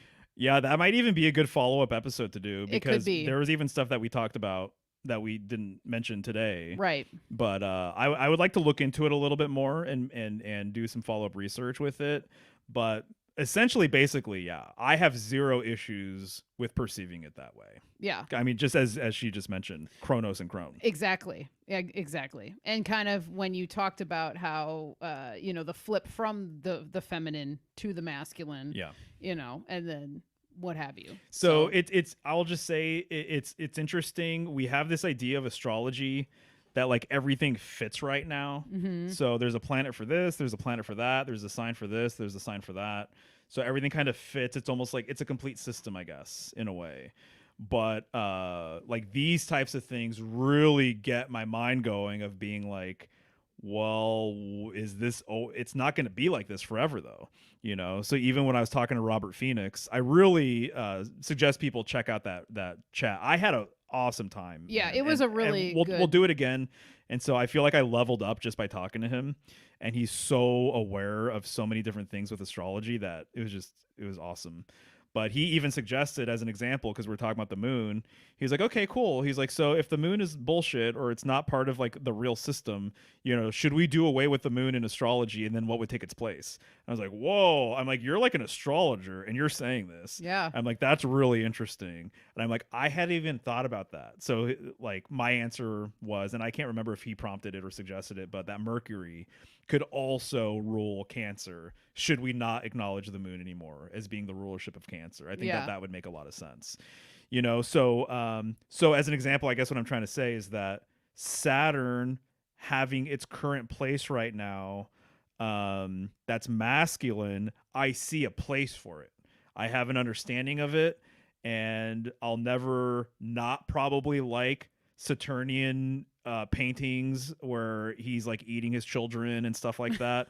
It's like there's a it occupies something for me personally, but I'm also open-minded enough to basically go along with what Cheney's saying and being like, but I think that that's the case too. Right. So the way I've heard it put, I'm pretty sure it was Ganan who said it, but it's like two manifestations from the same expression. Mm. You know, the masculine side, the feminine side. It's like they're both Saturn. You know, so it's just like two sides of the same coin, Right. essentially. Life and death coming from the same place, basically. You know, so there's enough in me to see the life side, the fertility, life-giving aspects of Saturn, the feminine side of Saturn, but I also see the masculine side too, and I could see why, you know, it would make sense for us to have an old man as an archetypal sort of figure or symbol in mythology and stuff like that. Yeah, You indeed. know, so I just see both sides. Yeah. Awesome. But yeah, good stuff. That's a great connection. Okie dokie. Let's see if we had any more.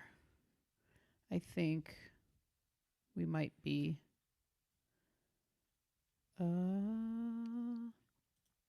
And then, like the white from Snow White, wanting the youth from Mercury's androgynous Cupid. Huh. Interesting. Androgynous. Yeah. Androgynous, sorry.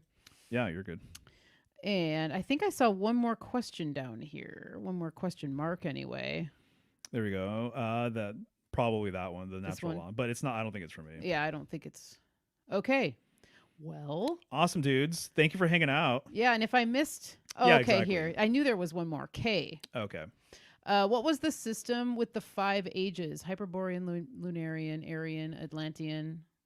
I think Theosophy. There's So- a different moon and sun for each. Yeah, I'm not sure. I probably have it somewhere around here. I have some theosophical books and everything else, but that hasn't been where my head is at with that. I mainly right now I'm focusing on the 3 big ages, and Hyperborean associating with the oldest one is kind of the link and connection that I'm currently exploring. Okay. I suppose, but with the specific 5 ages, not sure. It is interesting though, I'll say, because I brought this up today too, and the theosophical side of things, the first expression of man they call polarians. Right. And right. so they're like a polar people. Right. Because essentially what it is literally your energetic body that's kind of like an egg, and then you have that vertical axis in the middle, which is what your chakras would be aligned with essentially. And so they were called this was the Polarian epoch, which is, I'm assuming, the Hyperborean age too, perhaps. I don't know. There could be some discrepancy there or whatever. Wow. But good question. That's awesome. Not sure. All right. What's up? Oh, George Mark. I asked, do Okay. the George Mark one. All right. Well, Rose is in the house. Hi, Hey, Rose. All right. George Mark asks, Mario, do you do natal chart readings? I don't. So I don't do natal chart readings. I do tarot readings and I do private lessons for people. The most I do along those lines with people's astrology is taking into account your big 3 and doing a reading, and we could see if any symbolism comes up with that. And so I don't do deep dives into natal charts or anything. Robert Phoenix does, though. Robert Phoenix does. I would say, to be honest, like if I were to get a reading myself done these days, it would be kind of no question. I would go to Robert Phoenix. Yeah, and we have a really good friend of ours who got a reading from him a few years ago, and Oh, she said great things. said great things, and she made a really good decision based on what he talked about with it, and she's had good results. So Leroy Jones. Leroy Jones asks, you guys ever interview Jason Reza, Giorgiani? Or Robert Seffer. No. I'm familiar with both. Yeah. I wouldn't mind talking to either, Yeah. but no, I haven't talked to them or anything. And to be honest with you, I'm not super hip to a lot of Robert Seffer's stuff. I follow him and everything else. Giorgiani, same thing. I usually listen to him when he's on Aeon Byte. Oh, And that's pretty much it. I've never read his actual material. okay. But I know he's mentioned stuff that I've been interested in.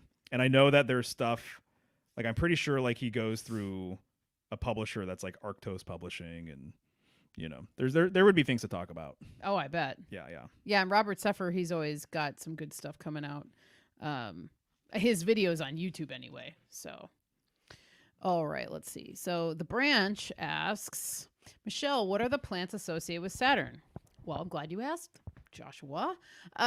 There's quite a few. And the first ones that come to mind, excuse me, are comfrey. Comfrey is one that is well known that it is ruled by Saturn.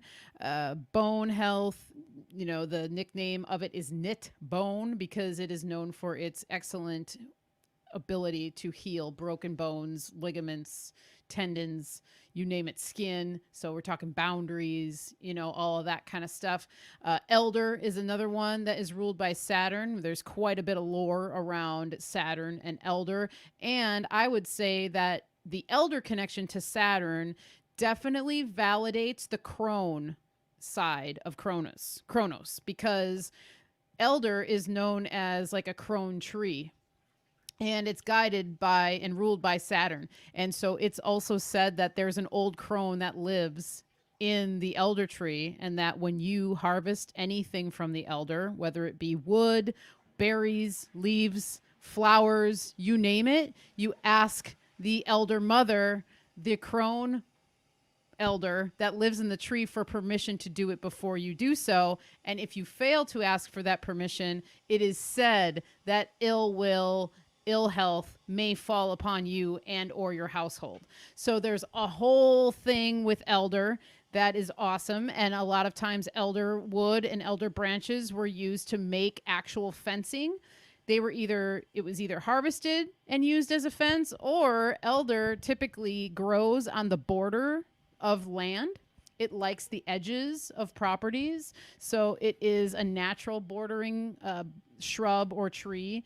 And so you can plant it as such, but a lot of times naturally elder will grow along the edges of property, which also signifies its ability to be a plant to help you move between realms of the other worlds. And that's another thing going on with it, is that it has the stems of the elder. There's this very soft pith that's in the center of the stems that can be dried out and hollowed. And then so it makes tubes. So you can make flutes out of elder. You can make billows to stoke a fire, pan flutes, you name it. You can make whistles from it. So that's a whole Saturn thing. And also the other plant that's coming to mind is mullein. Mullein is also ruled by Saturn, and mullein has an affinity for the spine as it does the lungs. But that's one of the things with the Saturn connection, is the joints of the spine itself being your pole, your sacred center. Mullein helping you to stand up straight during times where you feel like you're not standing up straight, or you don't have the confidence to stand up straight on your own. Mullein, as taken as an essence in that way, as a spiritual medicine, is something of helping you with your structure, making it stronger. Makes sense. And helping you to build on it. So that is that's what I would say about plants and Saturn. Nice. All right. I think we're good, unless anybody else has anything they wanted to throw in. Did you scroll all the way down? I think so. Yeah. Okay. Cool. Nice, guys. Yeah. Cheney just says the planet Mercury circles the sun. Saturn is jealous of that time. This is what the angry old crone wants, huh? Yeah. Interesting. Actually, that's one of the things I brought up on the show with Robert Phoenix, I'm pretty sure. But there's older illustrations, alchemical illustrations, where Saturn is cutting off the legs of Mercury. Oh, and yes. so when you're looking at it from a traditional planetary perspective, Saturn would be the furthest one out. Mercury's the closest one in. Mercury being related to youth and, all this stuff. He's a messenger. He's a mover. So he's always traveling. And so, Saturn always robbing the youth of their energy in some way, shape, or form, because he doesn't want to get overthrown. That's the symbolism, or that's the mythology, at least. Huh. And so that's a really potent weave to kind of pull at. And actually, Tracy wrote a book, Tracy Twyman. So Money Grows on the Tree of Knowledge. She talks about that in her book, and she relates it to the alchemy of the monetary system. I love that. And debt. And the old generation kind of feeding off of the young, and that this is just kind of how things go. Yeah. Yeah. Makes sense. Totally.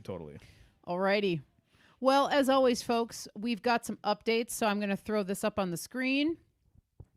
Thank you, as we said in the beginning, to all the patrons out there. You guys are awesome. We've got Chance, Sarah G, Liam, Amy, Miri and Hank, Jenny G, Erica Rodriguez, Moonlander, Spoons, Mary, Louie, Diane B, Logan, Mickey, Debbie, Natasha, Mary Beth, Nausicaa, Stephanie, Jennifer, Charolai, Peter, Elise and James, Amy, Rachel, Trisha, Vanessa, and Doreen. Thank you guys so freaking much, as always. Patreon.com/thehealinghome. If you'd like to just go over there and follow me on Patreon, you can do that without becoming a paid member, or you can select one of the tiers that I have available for people to do so. Full Moon Offering newsletter for this month is my face and body care remedies. So this is number 40. Super stoked that this has been going for 40 months. Pretty awesome. I'm really happy with just the cycle that I have following the full moon with these offerings. Mario was actually the first person to actually have the idea for me years ago to do something like this. Yeah. And so to see it coming full circle and into full fruition is pretty exciting. So in case people aren't aware, Michelle every full moon will put out a newsletter and she drops new products. Yes. Basically. And so the best way to find out what she just released is to follow the newsletter. And so you can go to her site and, you know, put your email in and start following her that way. Yeah, thank you, because it is the best way to know what's going on. So this month we've got the Divine Pine Whipped Body Butter, which is pretty freaking stellar. We've got some Radiant Glow cleansing grains, which if you're not familiar with cleansing grains, it's actually a mixture of ground oats, rossul clay, buttermilk powder, calendula, and chamomile flowers ground into a powder, and you make it into a paste using water, and you can literally cleanse your skin without soap. And it works as an exfoliator as well, and it's super nourishing to the skin. You can leave it on your skin as well as a facial mask, you know, for 5-10 minutes or something like that because of the clay. So it's a wonderful way to cleanse your skin and nourish it without using soap. Although soap is also awesome, and I have my Mugwort Earth Hag soap, which is also available this month for the offering. So all in all, those three are pretty stellar skin remedies to have on hand. Up on the screen is my current menu, which we're pretty stocked right now, which is awesome. I just made a fresh batch of elderberry and reishi syrup on Saturday, so that's available. We've got the full moon offerings, which are all still available, and I just made a batch of my peppermint honey lip balm, which is available as well.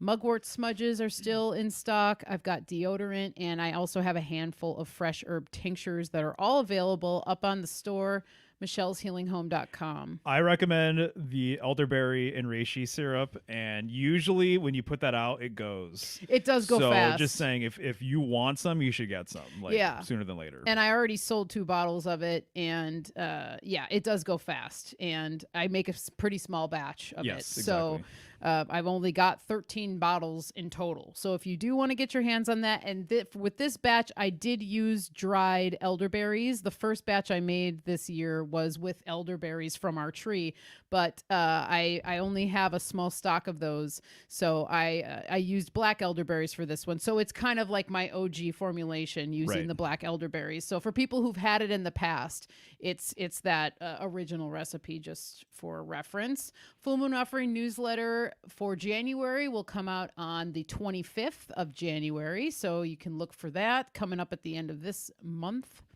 Next week, it's the Healing Home in the Kitchen with my tooth powder tutorial. So I am really pumped for this. The last time I did my deodorant tutorial, I asked a few people, that people that were tuning in if there were things that they'd like to see me make. And Jenny G actually spouted out tooth powder. And I thought, you know what? That's a great one. And I actually have to make some tooth powder. So why not bring you guys into our kitchen and I'll show you my recipe and method for making that. So that'll be next week on the 9th at 4 p.m. Pacific Standard Time from our kitchen. So you can come and hang out for that. And this is just the thumbnail that I used for the show that I did with Robert. So you can go to my channel and check it out. I called it Saturn and the Goat Gods. He called it something else. So you can find him very easily on YouTube. So Google Robert Phoenix or search for Robert Phoenix and you'll find the chat. And it's under his live tab. It's under my live tab. But I mentioned it a few times already, but it's worthwhile, I would say. It's a really great chat. Yeah, you guys had a really good energy together, and I foresee lots of things in the Yeah, future. we'll be doing it again for sure. Yeah, very cool. So let's see. Then we have symbolicstudies.com for all things Mario. Yes, indeed. So if you guys are interested in a tarot reading or a private lesson, doing all sorts of stuff for people these days, if I can assist you in your symbolic journey, I would love to do that. And then I also have study packets. So for $5, digital download, it's an elemental study packet. And so people have been buying those and they've been liking them. But yeah, so for everything that I have going on, you can find that at symbolicstudies.com, including my other social media links and stuff like that. Yes, yes. And that concludes that. I do see one more question that I want to address before we say goodbye. This is Sacred Center. Oh, hey, what's up, dude? It's Sean. Hey, Sean. I see that I've heard many great things about you and what you guys are working on, you and Mario. So this is awesome. Thanks for tuning in. Do you think Mars is the next sun or cosmic messiah since our attention is being pushed that way? That's an interesting question. That is an interesting question. I don't know. I don't know if I have a concrete sort of answer for that one. The next sun. There are theories, and we should get into it sometime, actually. He's really cool. We're working on a project together. And like, as an example, Martin Kenny and his universal egg sort of theory, Oh, yes. that there's different ringlands. This kind of opens up a whole can of worms, right? But Yeah. that there's different ringlands. And to me, actually, this brings up an interesting point that I did want to bring up as it relates to Saturn. But it seems like a lot of symbolism with deities and planets have to do with how far they are away from the pole, how far they are away from the center. So symbolically, Mercury is closer to the center. So he's associated with this youthfulness and everything else. Symbolically now, Saturn is furthest away from the center. So now he's old and curmudgeon-y and all that kind of stuff. There's this idea that we live in a ringland system and that there's rings closer to the center and rings further away from the center. The rings closer to the center are more Edenic, more like paradise, things like that. The ringlands furthest away are more Saturnian. And I think we live somewhere in between. I'm not opposed to this cosmology or cosmography, I guess. And so it seems like we live somewhere kind of in between. And according to what he has said is that Mars and Venus would be like the sun and the moon for one of the ringlands. So potentially it's already a sun for one of these ringlands. And so that they kind of come in pairs. So Mercury is both masculine and feminine. So the innermost ringland, I think, potentially might have just one body that is considered both its sun and its moon. That's Mercury. I believe, if I'm not mistaken, the second ringland out is either us or Mars and Venus, but Mars being the sun, Venus being the moon. And then here we have the sun and the moon. And then the furthest ringland out would be Saturn and Jupiter, Saturn being the moon and then Jupiter being kind of the sun. So there's something to be said about what you're saying, because Mars has been promoted quite a bit. Sometimes it makes me wonder if they're kind of seeding information that has to do with it already being a sun, potentially, with one of these ringlands. Right. So I don't have too much more to offer besides that, but it got me thinking about that. But that's not a bad question. Yeah, that's a good one. Nice. Oh, Matt Moon Crazy said just purchase some mugwort smudge. Awesome. Awesome. Awesome. Thank you, Matt. Excellent. Thank you, Matt. We'll have it out to you soon. Excellent. Alrighty, y'all. Right on. Okay, guys, take care. Thank you, everybody. We appreciate you. Have a good night. Until next time. Later.